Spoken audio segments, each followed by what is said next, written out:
Kung ang iyong maugat na binti, perwisyo at kirot ang dala.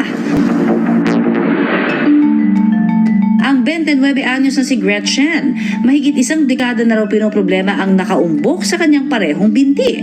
Ang ugat daw na kanyang problema, varicose veins. Nag-edad po ako nung 16 years old, meron na po siya. Hanggang nung nagtrabaho po ako, lumaki po siya ng lumaki. Akala ko po normal lang. Kaso habang tumatagal, lumalaki po siya ng lumalaki. Bukod sa nakaumbok ito sa kanyang binti, kumikirot din daw ito. Tuwing pag may rigla ako, tapos malamig, ganun po, lalo po siyang sumasakit. As in, makirot po siya. Kaya naman, tuwing sasakit daw ang kanyang binti, pinapahiran na lamang niya ito ng langis para mawala ang kirot. Dahil nga raw sa sakit na dala ng kanyang varicose veins, napilitan siyang magbitiw sa trabaho bilang mananahi.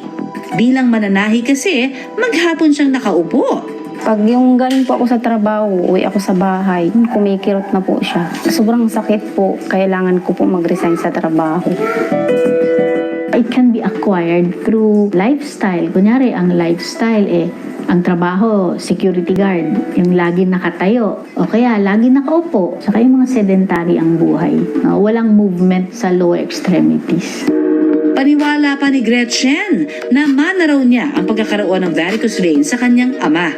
Yung varicose veins is wear and tear ng ugat mismo. So, it comes with age. Siyempre, habang tumatanda tayo, may wear and tear dun sa lining ng ugat. Some people, kahit na bata pa, namana nila yun. So, merong mga genetic predisposition. Dahil sa maugat na binti ni Gretchen, madalas daw siyang tuksuhin. Nagpapans po ako palagi dahil po sa varicose veins ko. Ayoko po makita ng ibang tao. Sasabi na merong ugat, ganyan. Pero ang mas ikinatatakot niya raw ang posibleng epekto nito kung siya ay magbuntis. Masakit daw po yun. Mahirap daw. Siguro po kapag mawala na po yung varicose veins ko, doon po na po siguro mabuntis po.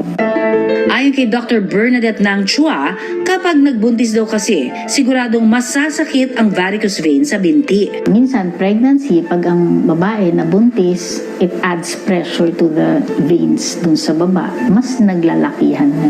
Mas malala. Expected na mas lalala.